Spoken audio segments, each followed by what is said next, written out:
Oh, Okay, you're good. Luke Wells, what's happening? Good to see you. Hello. I don't even know how to Hey. introduce you. Give me an introduction. Yeah. Hello. Last time I was on a podcast with you was years ago. I mean, probably, I think 4 years ago. It's Uh, nuts. and this is my first time with Giovanni Pallavicini. So it's a blessing and an honor. And yeah, it's really Giovanni, So, but Giovanni sounds more, it sounds cooler. so But tell yeah, us, no, what are you doing? Where are you living? yeah. Yeah. I I'm mean, in Atlanta, so many Georgia. moving So parts with you. yeah, man, I know. Right? Originally from Ohio, moved to California in 2014, and then moved right back to go to school, finish school early, and pursue my now wife, Stacy. It's been almost 10 years, and we moved down to Atlanta together back in 2016. We've been here ever since, and yeah, on the personal front, we're on the move for the first time in 10 years to Italy, actually at the end of this year. So pardon the accent. That's part of why, is I've been learning Italian Are for you a few doing years. Duolingo? Yeah, a little Duolingo. That's the gateway drug, as I call it. And then yeah, you start to pick up conversations and immerse yourself in the culture and the language. Becomes a little easier. But yeah, as of October, I'm on my own as an entrepreneur for the first time ever. I think I was always like flirting with it. Like Flip would call it like an entrepreneur. He would call me an entrepreneur at Lucid, where I had like, the leash to go out and pursue outbound sales initiatives as long as, we're spending money to make money and show the ROI behind it. And we had a phenomenal 2 years, generated right at $2 million in new revenue that wasn't there before. So it was an honor, and I'm out on my own now. And so Lucid has been like promoted from employer to client, and I have, two aspects of the business. One of Ivy and Ash Real Estate, which has been around since 2021 through just like a rental property of ours, but kind of the CRE, like private office broker front, is just sending leads, like generating, qualifying, vetting leads and sending them over to operators, and being either really involved hand in hand, or just getting their contact info, doing a warm introduction and passing them off, however the operator sees fit. And then also on the sales consulting front, which is fairly new, and just teaching people and walking people through like how to create grassroots multi-channel outbound strategies and approaches. So that's what Outbound strategies. yeah, primarily outbound. Like it's funny Hmm. because a lot of the consulting leads that I have been getting have been in an effort to fix what's broken in their inbound sales process. And I can do that. I'm like, hey, I can take a look. I can do that. I know how to do that, but it's not my forte, my niche, and what I'm hoping to focus on, which is generating new leads. So it works really well for like multi-location operators Yeah. that have several locations regionally to Yeah. And maybe share. have some systems in place. No, I've been working with a lot of co-working operator clients on exactly that, like getting into their sales funnel, the inbound issues. Yeah, yeah, Because yeah, yeah. I mean, that's the thing, is a lot of them aren't ready for the outbound, and I know. same with their like headspace about how to use AI. Hmm. It's like they want to fix the inbound and the response time, Yeah, totally. and yes, every time I look at someone's CRM, I'm like, oh, oh, 911 usually. And I agree with you. I think it's such an exciting time for the potential of outbound. So I can't wait to Yeah. hear more about that. But it usually works best when they have, a process in place that works. Totally right. It's like running ads to a bad landing page, right? Like don't do it Yeah. until, yeah, yeah. Well said. So, okay, well, I'm curious. Are you using AI as part Yeah, of your outbound? Yeah. yeah, yeah. I got a Do you, chance to speak at GWA Immersive here in that's right. Atlanta. I know, I I think missed I the told you. Atlanta event, and you were one of, I mean, there were lots of great speakers. Gio Yeah, was doing a fantastic job at curating content for all of the events. In particular, definitely. I like the immersive format because it's more intimate. Yeah, it's more intimate. I love that too, and that's why I just saw that Immersive is coming to Dallas in March, and so I just saw a post this morning. I was like, "Whoa, did not know that." So I might have to make a trip. We'll see. But We'd you're love to exactly see right. you. And you get to see Flip. There you go. One of my clients. Yeah, I think like, the first 5 years of my career, I sold basketball tickets and did on-court fan experiences in a 19,000 person arena. And I will go to like a G League game, or like there's like an overtime elite group here in Atlanta that's like a feeding system for college athletics. And they do like the NIL deals and everything now. But I took our kids the other night to an OTE game, Overtime Elite, here in Atlanta, and there were probably like 500 seats total. And first thing I said was, wow, how intimate. Like, this is, I'm right there. Like, and I'm not even courtside. And so I love that about immersive is, as Gio said eloquently in December, you are not going to be able to hide in this room. If you're an introvert, I apologize, because you're going to bump into everybody. And I just feel like, Flip always was open and honest with other operators, like with information that might not otherwise be shared. And his view was like, we're all like more collaborative than we are competitive. And the niches are becoming so segmented that, it's Lucid's not even competition with like Industrious anymore. Right. Like, you're looking for a They highly have a different amenitized client. Yeah. and then there's like, okay, do you have childcare? Do you have, is it Yeah. highly amenitized, or is it just, the space as is, like a boxer? I think it's, as more and more operators come in, the needs are being met in a more diversified way, which is great news for all of us, because we, and for me as like a lead gen guy, as like Yeah. a private office broker, I am now able to like consultatively say like, hey, you're not a fit for Lucid, and that's okay. You're probably a better fit for Cohatch or Thrive, or Yeah. or I won't say Regis, but you might be a good fit for Industrious here, or WeWork down the road. So yeah, it's been cool. So I want to hear about your AI outbound strategies. I was listening to a podcast. I'll have to send it to you actually, because I Please just do. got turned on to it and I was like enamored. I was just like, hey, on this guy's every word. But about outbound sales, we'll plug the GWA again. Were you on the webinar a couple weeks ago with Bill? And it was super interesting, a little high level, because Bill was like, well, I think the opportunity is outbound, and everybody's like, and what does that mean? Yeah. Did we talk about that? And We haven't. No, that's I gotta send me that podcast first and foremost. Totally. Is it Bill from Expansive, or Yes. okay, great. Yeah. No, he's exactly right. Oh, him and I have not discussed that, but he's exactly right. And Flip kind of saw that, in creating the position for me 2.5, 3 years ago now. I think he saw that as like a future trend before people realized, and this was before AI was even really popular.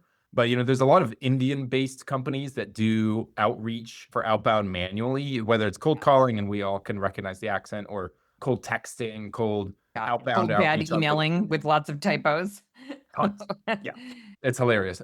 So there's a manual version of that, but AI has really like empowered us to focus on the hot leads only, and so what it's doing is like replacing a lot of the tedious prospecting work, but also like the follow-up and the persistence, which are great attributes of a good salesperson, but we got to keep them closing and focusing on getting the lead. It's the work nobody wants to do. Right. It's the tedious. Exactly. This podcast, I mean, I might listen to it again. It was so good. Because this guy has replaced his sales team with AI agents, and he's very clear, like, he has humans in the process, because you cannot just like turn it on and kick your heels up and walk away. Like, it has to be highly trained, and then they have to be managed. But he kept saying like, it's the work people don't want to do, or the VO plan that's not worth the commission, or I mean, it sounds like you're working mostly on private offices, but yeah. No, you're exactly right. And I think so I'll just I want to give real world examples to help the audience to like, implement something. So AI, like the previous automation solution that I used was really good, but it didn't have what the new one is, which is like predictive index, like a predictive replies and like auto replies. Now, I don't have auto replies enabled because, as I told the service team, I'm like too hesitant to, sound like someone I'm not. But, it's like a built-in GPT in how you would respond, and it's doing the prospecting for you. So like every sales rep will spend either not nearly enough time prospecting before a big enterprise suite lead comes in, or way too much time doing so, and have analysis paralysis and spend an hour prospecting on a lead that no shows, or comes in and it's not the right decision maker, or there's another one involved. And so we want to get really efficient with this, because time is money. And in co-working, as I tell Michael Abrams, good friend of mine, the margin is so slim in co-working oftentimes, that we have to get creative with some of these processes in order to churn out an actual profit. So that's where I find like real joy is helping. Yes, I send leads to the bigger players, right? Like 10 plus location operators, but Mhm. I've loved doing some sales consulting engagements with those that are either brand new to co-working, but primarily those that have like 1 to 3, 1 to 5 locations, that they don't have a budget for like a full-time outbound sales guy, let alone a full-time sales director. And Yeah. so I've come in kind of like in a fractional capacity and helped out.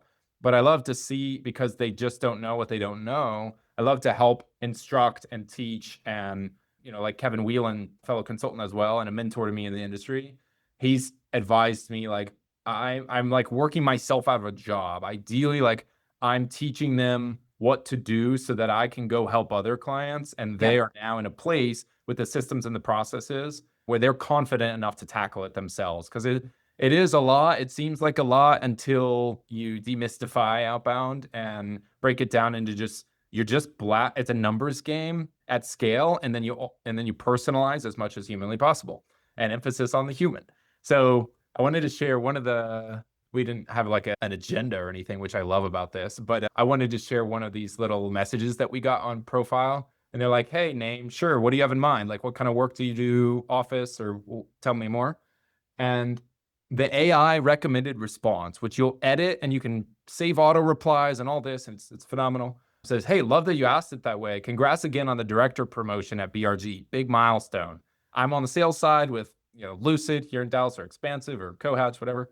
We help deal teams and private equity backed companies get quiet, client ready space without signing a long lease that's inflexible. Curious, are people mostly in the office, hybrid, or scattered? And so it's so conversational. Mhm.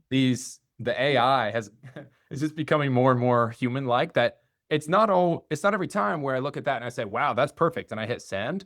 And so I love, though, that it gives us content and does the prospecting for us, and then we edit it and personalize it. And hey, you went to University of Oregon, okay, go Ducks, Jamie. I think it's like a blend of authenticity and personalization with AI and automation is the Yep. important piece there. It's not one or the other, but at scale, you can't scale everything personalized, but you can do it, if hand in hand in a balanced way. I think there's a Last lot of data question. that shows that people. Sorry, Gio. People. I think the immediate outreach. I guess it depends on the context. Yeah. People don't care that much about like talking to a bot. They just want accurate information. Yeah. The first outreach, though, I totally agree. Like when you're trying to Sure. get somebody's attention and maybe even introduce them to. It sounds like maybe introduce them to a concept that like could be Yeah. a fit, but they may not even be aware. Okay, Gio. Gio had a question, and then I have something else. You said love over and over again. And I love your passion for people. Where did that come in? Dude, great question. I haven't had time to think about this one either, just for those of you watching.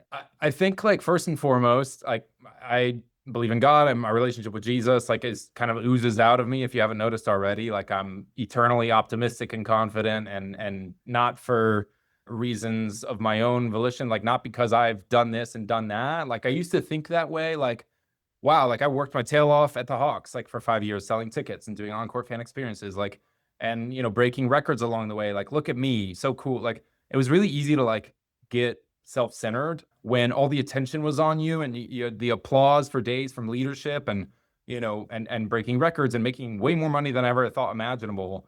But honestly, the pandemic, I'm not going to attribute this to the pandemic, but the pandemic hit and took a 70% decrease in income immediately, because it was a sales role, primarily commission, and it really humbled Or me. in-person events, which basically, yeah. Exactly. They're like, no, you literally cannot sell Yeah. tickets. And so two things happened. One, I began to rely on my relationship with God, and which overflows into my relationship with my wife and my relationship with our two kids. Like, and so I was forced into a spot where I had to rely upon something greater than just me, where I thought that I had control and I thought I did a great job saving money and all these things. Like growing up, like getting recruited to be a financial advisor, like I was always the finance guy, like that saved really well, never spent, like very frugal. And so that kind of wrecked me and I realized that I was wrapping my identity in the wrong thing.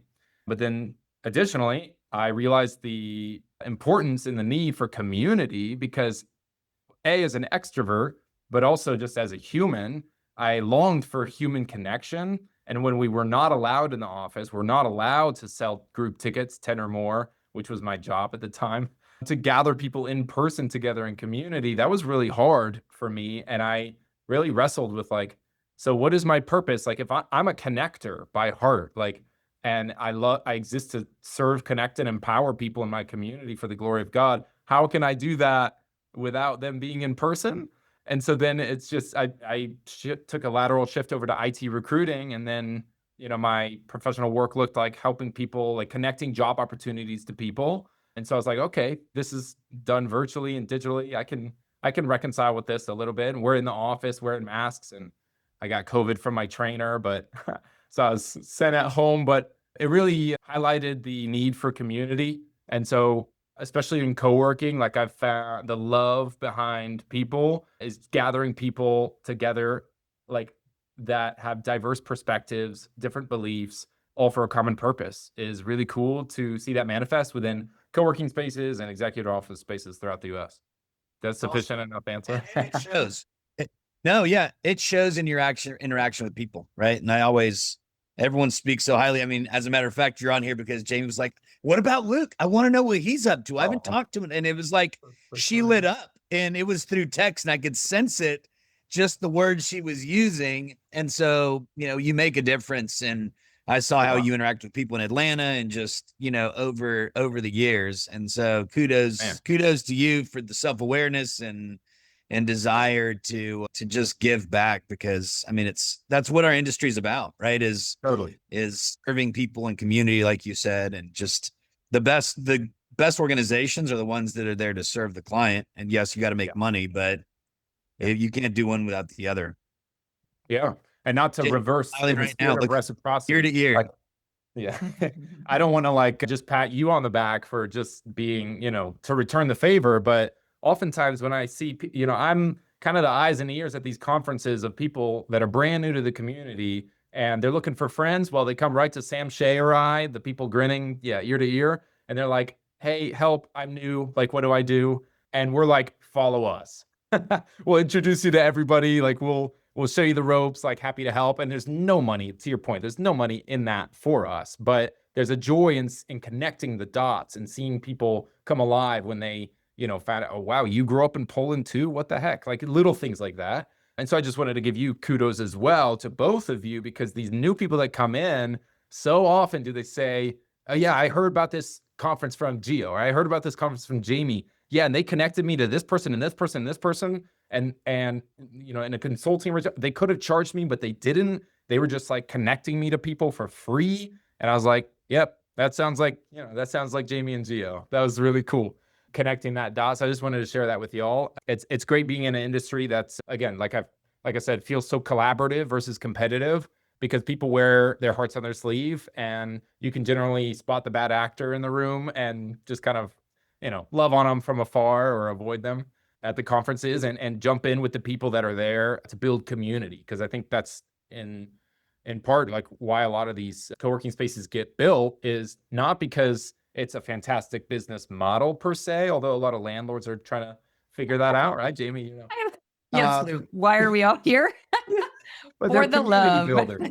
We love people. We love community. We love like startup ecosystems. We love like downtown on Main, and want to see that, small tertiary market come revitalize and come flourish into what it could be. Like downtown Alpharetta was not downtown Alpharetta here in Georgia like 15 years ago, but it's the movers and shakers of economic development and the business owners and the shops and restaurant owners that have taken out loans and, sacrificed time and, taken a mortgage on their home, like to go all in on this. Like I really, my heart goes out to them, and I want to help them in any way possible. And so that's even with the consulting thing, I want to put food on the table. Of course I have to for my family, but I'm trying to be really careful about how I position myself and how I charge, because I want to be a giver and serve and love and give and empower without feeling like I'm overcharging. And so I've been working with Kevin a lot on that. He's been really helpful. Awesome. Yeah, I think here's what I love about someone like you. You care a lot, and also you are trying to help operators be sustainable. I think you and I share like a really strong passion for that, because my view is like you have no capacity to deal with the community, to enhance the community, to build, to give back to the community if you can't pay your rent Sure. or you can't pay yourself. Yep. So, and your sales funnel is really everything. I mean, sometimes I say this is a customer acquisition business, Yeah. like at the heart of it, because there's churn, you need new members every single month in order to Right. stay open. And Yeah. that's just the bottom line. So Yeah. I love to talk about community, but I don't very often, because I feel like Yeah. that's covered. And Yeah, people sure. like you and I, who are like really passionate about, well, how do you get members in the door that you can then serve and help you stay sustainable and open? So I worked with an operator in Denver recently that they're at like 85-90% occupancy. And so one of my first questions was like, hey, like, why are you high? Why do you need me?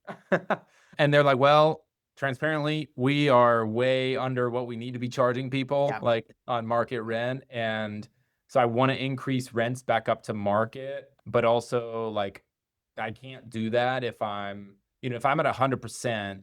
And a lot of that comes back into what you do, into like the actual design of the space on the front end. Because if you pigeonhole yourself into like a bad design, the footprint's just not enough to Yeah. try to profit even Yep. at 90 to 100%. That's where Can't ever operators get there. trouble. Yep. So yeah, your work Yes. is even more important than mine, because if it never has to even get to me, or by the time it gets to me, if the business model and the design wasn't done correctly set up, then Right. we're screwed no matter what. Yes. So I have a long time wanted to help existing operators, but my challenge is always that yeah, it's usually the product mix that they got wrong, and Yeah. Geo's on that bandwagon 190% also. Yeah. So, right, you have to have a certain base. Your product mix has to be enough, right enough to work on the sales funnel. Yeah. That makes sense. I wanted to share one of the messaging campaigns that I had, not the whole thing or anything. I mean, it would take too long to share that, but we have like a automated messaging sequence that we send out, and we talked about how the outbound piece is so important to get right after you've figured out how to handle said leads. So if you're in the place where you are able to handle more leads, this might be for you, in that I have, LinkedIn Sales Navigator. So it's just like the premium version of LinkedIn, which allows you to kind of go crazy. And I did this as a recruiter as well after the pandemic, connecting with like job seekers. But that first message is literally just, hi, I'd love to connect. And there's like a little, first name indicator that automatically puts in their first name. And there's tons of platforms out there that do this, but my recommendation is just to do one of them on behalf of someone that works at your company, so that it looks like this personalized invite that's coming out from someone that's either doing the tours or owns the business, depending on the size of your company. Yep. And I'd love to connect. The response rate we're getting there, instead of like a 2% reply rate on email, is like anywhere from 25 to 40%. No way. People Yeah. respond to that? So they accept that connection request. So that's accepted is 25 to 40%. And then Okay. out of that 30% on average, out of the last month is 30%. We're getting an equal number replying to it. And sometimes it's a no thank you. But I mean, many of these messages are like, yeah, actually, can you accommodate 10 people in Nashville? Hey, what's pricing on a, one person office? And it's amazing. Like, it's just a funnel. It's a But number. the initial outreach is really generic. Just like, hey, this is Jen from Lucid. Yes, but the subsequencing is not. So there's follow-up messages that can be sent out as long as you're using like an automation tool that complies with LinkedIn standard protocol. It's not like spamming people like crazy with too many links. Like there's a wrong way to do it, and there's a right way to do it. But this is literally just, hi, I'd love to connect. Once they accept, I have 163 minutes later. Thanks for the connection, Jamie. Hey, would love to offer you a comp day office or meeting room to try out our new shared workspace right over here next to Linux. My kids go to school at Buckhead High. Any interest? Like something very personalized like that. So good. Oh my gosh. And I wrote it as the human. I wrote it. Yeah. Okay. The bot that's sending it out. As soon as they reply, though, I have 6 of these touch points. Hey, out of curiosity, what's your current office setup look like for you and your team? Hey, just popping in, like, any change of scenery, like any interest in change of scenery for a day, feel free to pop by. No pressure. Very like relational, but also direct. And like, I'm trying to, lease office space. And well, also, I love that you're offering a free day office, not like, hey, free co-working Fridays. I say that, and I'm just going to be like, no, nobody goes to the office on Friday, Yep. Yeah. Leave the room. Yeah, totally. But in the spirit and of it's reciprocity, valuable. You're offering them something like tangible and valuable.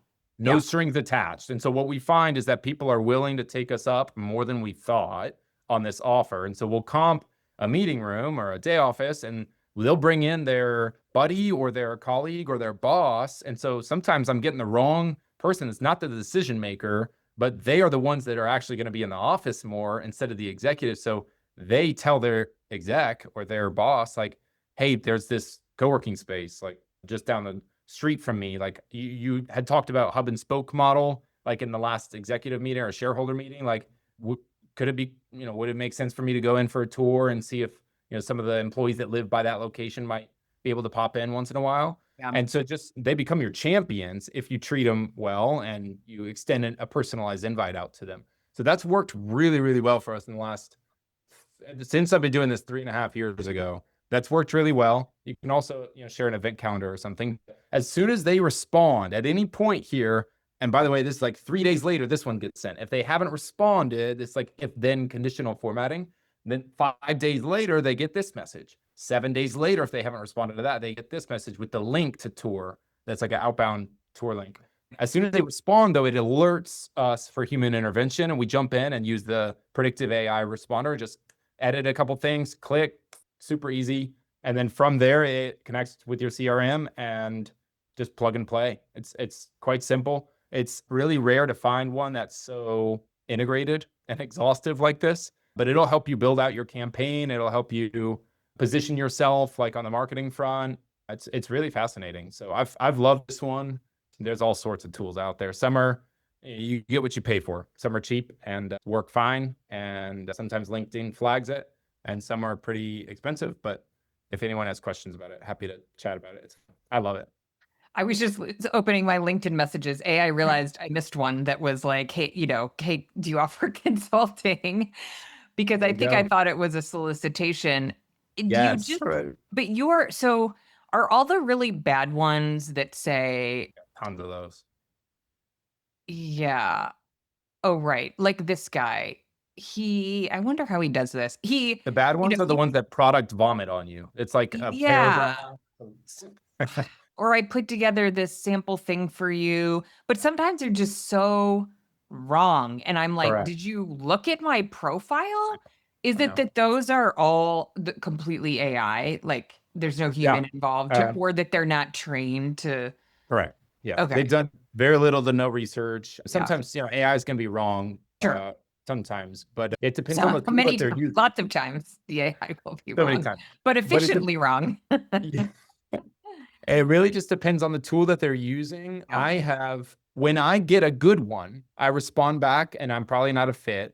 Odds are I'm not a fit, especially since my new titles are a little confusing to folks. Like I'm not a broker, but I am. And okay. But the few ones that I do get that are amazing, I respond back like, hey, kudos, incredible. Right. Love how you did this. Like quantified it without being too pushy. Keep it simple, stupid. Like you literally 2 sentences. Phenomenal, dude. Not a fit, but I'll let you know in case anyone is in my network. Right. Totally. That's hilarious. Yeah. But no, some of them are really just horrific.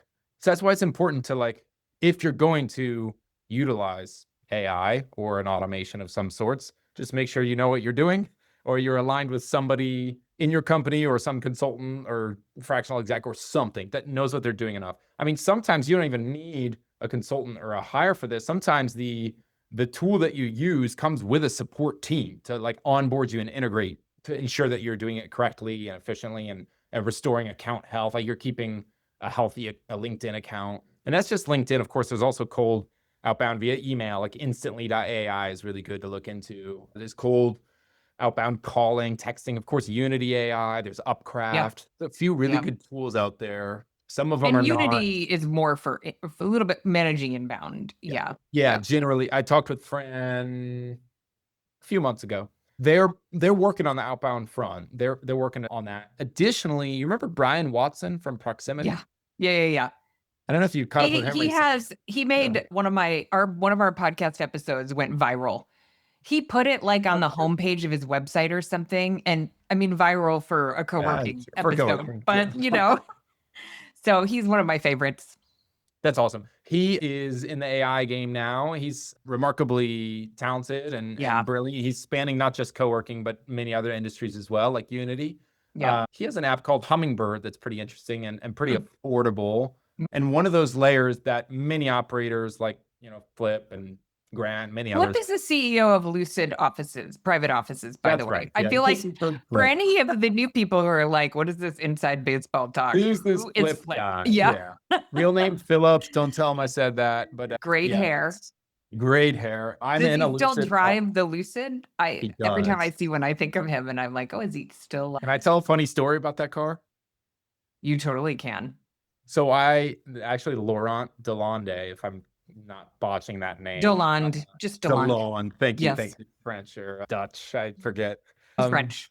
Okay, good. He's very French. Yes. He commented on this. It was like my LinkedIn announcement when I joined Lucid, and I posted a picture of the car. Well, the car is actually Flip's that I posted, and it was kind of a funny, play on words like Lucid Air, Lucid Private Offices. Of course, so many people think that we worked at Lucid Air and like asked for questions about the cars and pricing and all that. I'm like different Lucid.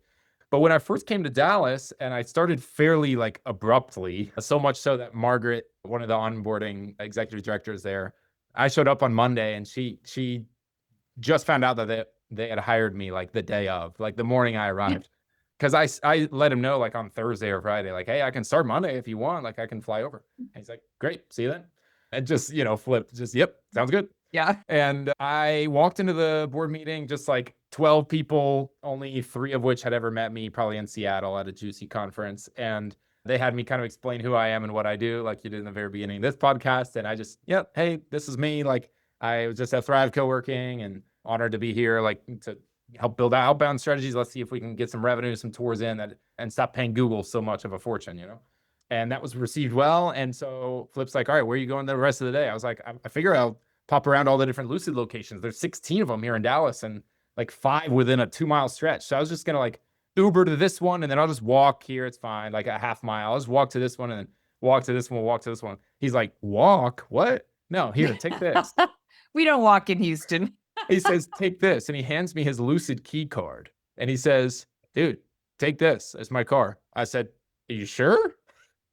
And he says, yeah, go nuts. And I said, all right, I'll make sure I drive extremely carefully. Of course, he says, yeah, put it on the fast mode. Like Johnny Egan spilled his coffee one time when it was. And so I won't say how fast I went, but with his permission, after inspecting and making sure I knew how to drive every aspect of that car for 30 minutes before I pressed the gas pedal, I took the Lucid Air remarkably fast all over Dallas to check out the Lucid. He drove me to the airport in it once and after a GWA meeting in Dallas. And I thought I was going to lose my lunch when he accelerated. Him and his brother Taylor are ridiculous. They will they go fast. Too funny. Yeah. Well, JP, what is Taylor up to? Yeah. Okay. So Flip's brother for the. Yeah. Wait, I listened to this. Wait, Geo doesn't. Luke, do you listen to Smartless? No. Okay. It's a podcast with Jason Bateman and Will Arnett and. No, I have to listen to. I love those guys. I love that. You're going to love this podcast so much. I'll send it to you too. And they're always like, okay, this is for Tracy. And Tracy is one of their sisters. And they're like, because they also talk a lot of inside baseball because they all know all the directors, like names we don't know. So anyway, okay, for Tracy, Taylor is, and he used to run sales for Lucid, but doesn't anymore, right? Exactly. Yeah, he kind of jumped into a consulting role, like kind of coming in for training and then transitioned out to help another Dallas-based company. And then I think this is public now. He's opening up a restaurant in Dallas with some guys, and they're super excited about it. Wow. Speaking of risky low margin businesses. Yes, exactly. I think it's some German style restaurant. Interesting. Okay. I'm excited, but okay, that's cool. I love Will Arnett. He's hysterical. Yep. All right, next question. He says, next question. I know. What is it, Italy Theo? would be there. Italy. Let's go. Andiamo, or as they say in Sicilia, Amonini. Yeah, tell us, why Italy? Where are you going to live? How's this going to work? Yeah. Literally, right as I was leaving Thrive and entering Lucid, my wife heard from God at a prayer room that she was at our church that we were supposed to move to Europe. We were like, that's crazy. Like, and just kind of waved it off. Like, yeah, I'm dairy free. My wife's gluten free. And so we thought, oh no, how cool would that be? We misheard that. Let's wait for the next message. Well, we thought, like, how cool would it be to like grow up or to go to Europe and like not have to worry about eating anything, like, and walk more, less car dependent, like with Dallas is, and Atlanta with notable traffic. And our kids learning multiple languages growing up and being able to travel. I've had a couple opportunities to either be a foreign exchange student or take a job in Germany. I spoke German in high school. I studied because my parents met in German class, and I wanted to decode what they were saying behind my siblings and I's backs. And so I always thought, well, maybe Germany, but never did I think, one of the countries a little further south on the Mediterranean. Never was Italy on my bucket list, nor Stacy's. And we just felt like this pull that was practical at first. And so we waved that off saying, no, that's crazy. Like it's a little wild. Like we have a really comfortable, convenient life here in Georgia, and it's all good. Like we don't need to do anything too wild. And then it just kept coming back, like, and we just felt like God just kept introducing these signs and these signals that like we were supposed to go, and not just to Europe, which is way less reached with the gospel than we thought, but Italy. And we were like, well, surely not Italy. That's where every American goes to, like, be a tourist. And I think Ramon was going like a week after we heard that, like Ramon was going to Italy with his son, Chase or Hudson. And we're like, that's weird. Okay, well, if this is you, God, like give us a sign or something, right? Literally every day for 7 days straight, not technology related, but in the real world conversation, real world community, real world symbols or logos, everything was Italy all of a sudden. It was just unmistakable. That could also be an availability bias, not God. Sure, totally. That's what I thought. So I kept...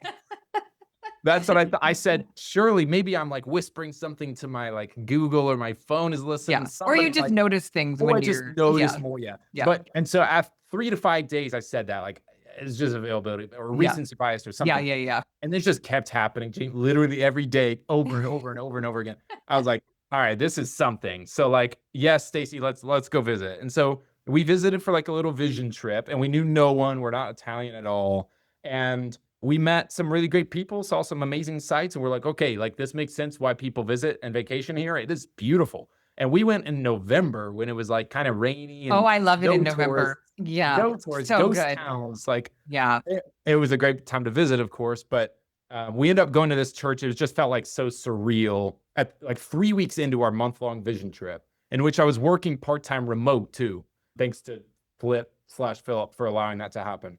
I was like trying to assess the feasibility of working abroad 6 to 9 hours ahead. And then, so I was working in the afternoons till the evenings, like right before their late dinner, which restaurants don't even open up till 8 or 8:30. It's definitely a big change. And it just like we went to this apostolic church, one of the biggest evangelical churches over there. And they had a church plant in Salonika, which is where we'll be moving, that area. And, they asked me to preach, and I was like, I'm honored, but I'm not really like, I can do that, but I was wondering, like, my wife like feels like called to jumping into like teaching and pastoring. Could she do it? And they said yes, which I was surprised about because of Italy's, macho culture historically. And so I thought, wow, okay, that's a good sign. By Jamie. And it's just from there, everything just felt so surreal. We served in the food bank alongside these folks from, they're Italian, but also Albanian, Brazilian, Argentinian, people from all over. It's just this melting pot of people that are serving the Lord in this community. And it was just phenomenal to see them, so in touch with the Spirit, so in touch with their community, that nothing they did was without like step in step, hand in hand with the Spirit. And so we were like, whoa, this is crazy and not what we see in America very often. Like you have a lot of cultural Christians everywhere, but it's rare to find like someone that's actually following or like a disciple. And so that began our journey of just like learning Italian and saying, if we're going to live there, we ought to speak the language. Like, I don't want to come in as like a pompous West is best American and wave the Amex around and expect everyone to come to my table to refill the wine. Like, I want to do it right and check out local Italy, rural Italy. And so we've been building relationships all along. We've led missions trips there, and now we're going to be moving there permanently. About 6 to 12 months, Lord willing. So I mean, permanently, like long term. Now it's a 1-year visa, so the answer legally is 1 year, but you can renew it for 2 years after that. My hope is this: to still maintain the sales consulting and the private office brokering business remotely, but expand internationally to helping European and UK markets as well. And then we'll plan to revisit for conferences, missions trainings and conferences and get-togethers with our church, with our family. We have family in like San Jose, Columbus, Ohio, Raleigh, and Atlanta, and Asheville. So we'll be revisiting a lot. Might just like revisit for 1 month out of the year and just knock it all out and then come back. So are you doing it through your church? Yeah. Are you doing it on your own? Yeah, or good question. how's it? Our church wants to send us, but they're not big enough they've never sent international missionary before. So we're kind of the guinea pigs. So we'll be partnering with their like parent church network that's like missions. So it's called Foursquare Missions International. Okay. So we're doing that and then being received by the Apostolic Church of Italy called Chiesa Apostolica Italia. And so they have like 200 churches throughout Italy. Some of them are very small house churches and some of them are, 100 to 150 people large, but that's like a mega church in Italy. So where are you That's from? awesome. Where are your ancestors from? Sicily. But the Nice. funny part is my dad's from Veracruz, where all the importing and exporting was done from Italy. So technically, I mean, I'm fourth generation, right? So like my dad doesn't speak it. He speaks Spanish. My mom is from Mexico, speaks Spanish as well. But I mean, I've always wanted to kind of do a lineage type of trip and go back Yeah. and follow it all back. But it's just now this might incentivize me to do that. So Yeah. Catania's well, I'm beautiful. excited for you. Has some great spots. Yeah. Yeah, so I'm super excited for you. I know I've been hearing about it slowly coming along, so I'm glad that you're on your final stretch here in the States before you go do some work. So switching back to the work side of stuff. So, what advice do you have for people that are trying to figure out this whole AI thing overall, right? It's been interesting because we were able to do a bunch of panels and content on what Francesco's doing with Unity and y'all with, the dynamic pricing of FlexSpace AI. I think the bigger part for me has been trying to figure out who's actually utilizing it in a format to operate their businesses, to make different decisions and some of that stuff. So what kind of overall advice would you have for people that are looking to dive into that?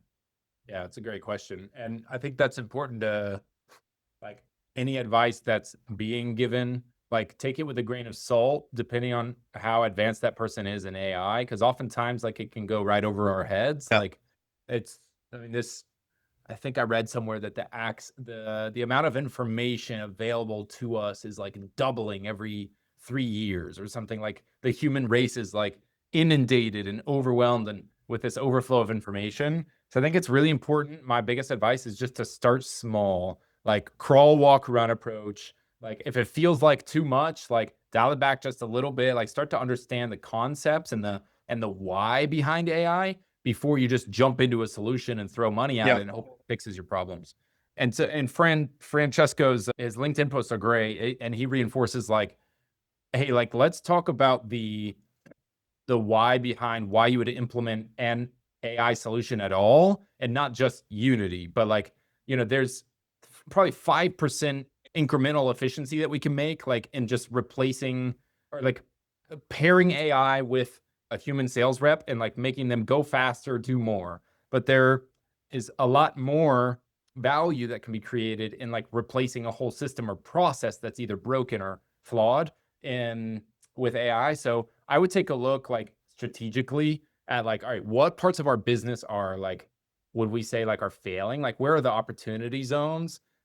And there's a lot of low hanging fruit, but I want to make sure that people don't just like, they're not just throwing crap at the wall and hoping it sticks. Like take a look at like, all right, what can AI do?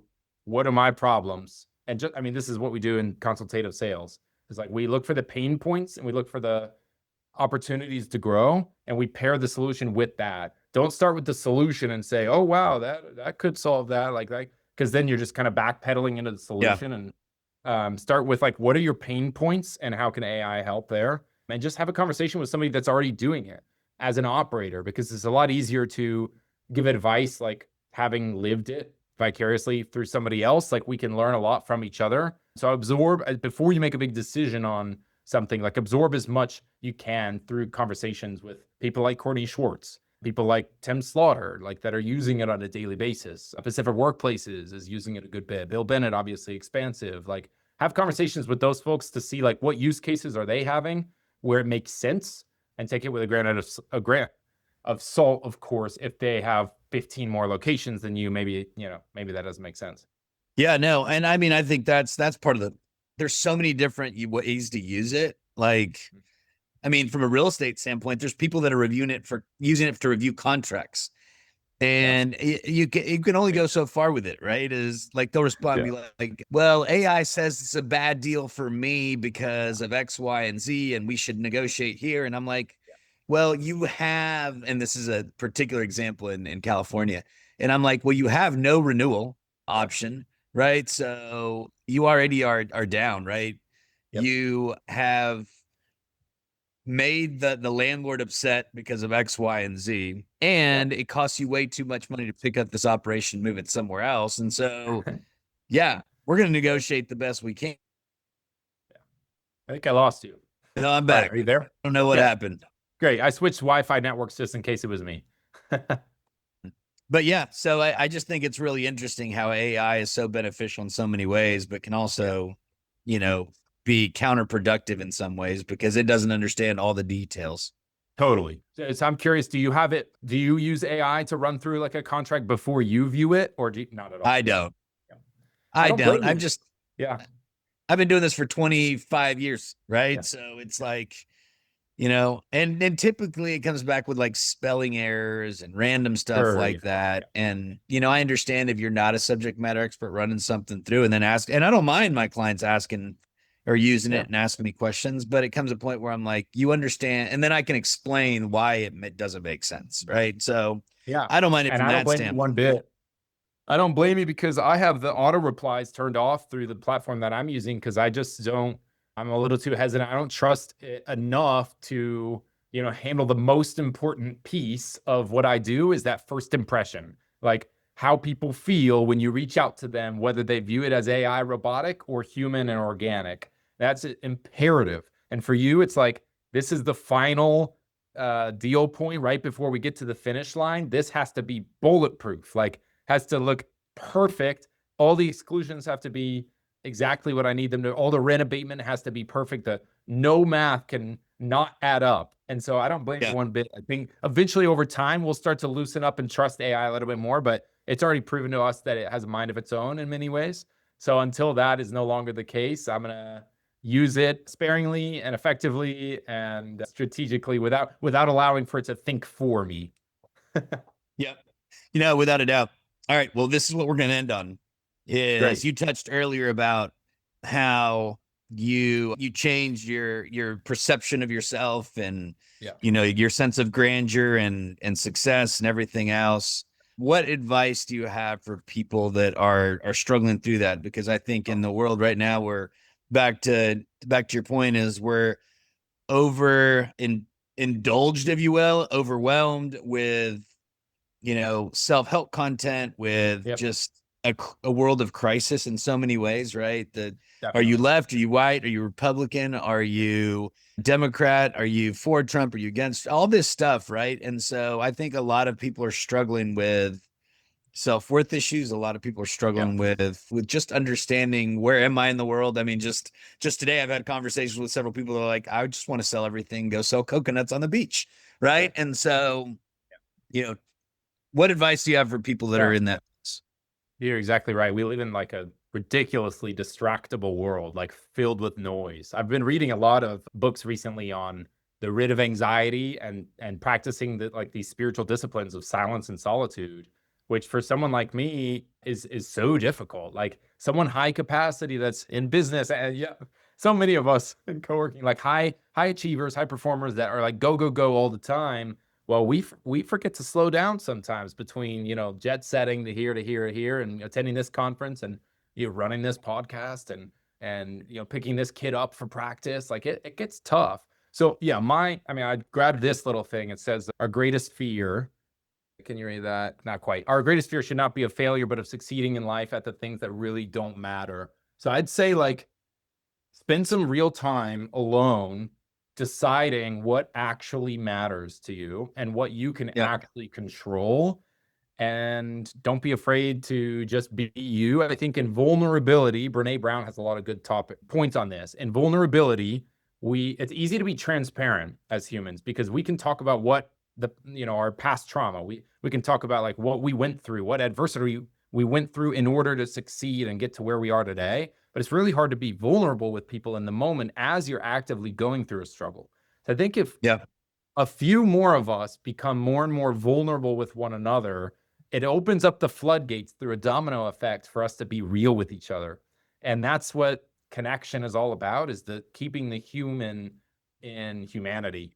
And as the rise of AI and robotics and Tesla shifting from cars to robotics now and drone deliveries now here in Georgia, at least, and definitely in SF and LA, I think the value of the human interaction is going to skyrocket. And so with loneliness and suicide rates up, my plead is be yourself. It's okay to be or sound weird. We're all a little bit weird, and find other people like you that are just as weird. And if it's going to be okay. As my late grandpa just passed away a few months ago, his tagline, and I'm wearing this shirt today in honor of him. His tagline was, "It's all going to be okay."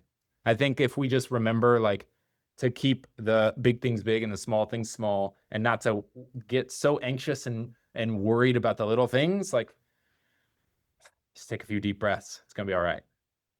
Yeah, my grandmother used to say, in Spanish, she would say, if your problems have a solution, why are you worried about it? If your problems don't have a solution, why are you worried about it? Check that out. So yeah, well, I really appreciate you joining us, and I'm excited to see you hopefully a handful of more times before you take Definitely. It's an honor, man. Thanks for having me. Off, and I'll reach out to you separately and we'll just coordinate around that. But thank you so much for joining us, and super excited to just continue following your journey and your. Definitely. Thanks, man. I think I lost you there. It's a Wi-Fi network issue or something, but yeah. Yeah, I was just saying, I thank you for being the hands and feet out there doing the work. So definitely, I appreciate you. All right, brother. God bless. Thanks, Take care. I really appreciate it.